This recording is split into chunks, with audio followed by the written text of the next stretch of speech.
This is ANN News Brief. In Kenya, a collapsed classroom building has killed at least 7 children in the capital Nairobi and injured dozens early on Monday morning. Kenya's government spokesman Cyrus Oguna says 57 students have been taken to hospital for treatment. Oguna says the government will be responsible for medical bills. Local television showed pictures of Red Cross workers sifting through the wreckage at Precious Talent School. 800 pupils are reported missing after the incident, as only 20 could be accounted for in an emergency roll call. School authorities said most pupils had run into the neighborhood of Dagoretti after the collapse. The school's manager, Moses Wanana Indirango, told a local television that the structure had been weakened by the construction of a nearby sewer. An unknown number of pupils are reported still trapped in a classroom. Egypt protesters took to the streets over the weekend in rare demonstrations against President Abdel Fattah Al-Sisi.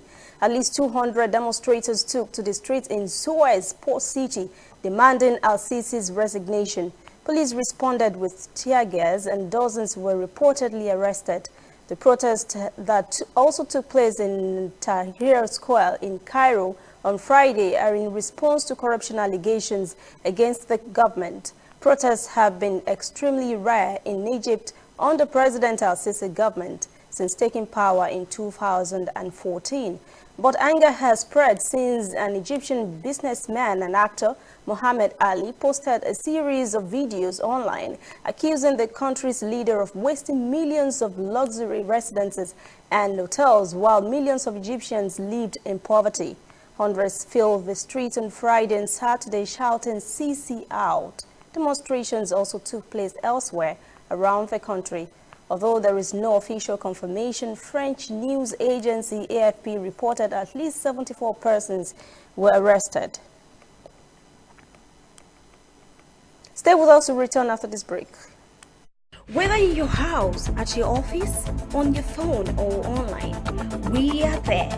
We have the facts behind the headlines. We cut to the chase with the news you really need.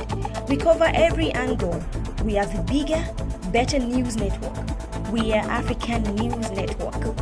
ANN.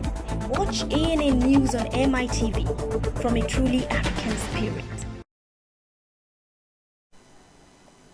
Medical charity Doctors Without Borders emergency coordinator Natalie Roberts has accused the World Health Organization (WHO) of rationing the Ebola vaccine in the Democratic Republic of Congo.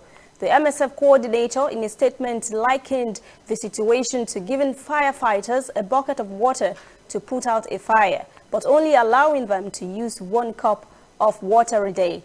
Roberts alleged WHO only administers Ebola vaccine to only about 500 to 1,000 people for a vaccination that could cover at least 2,000 people each day.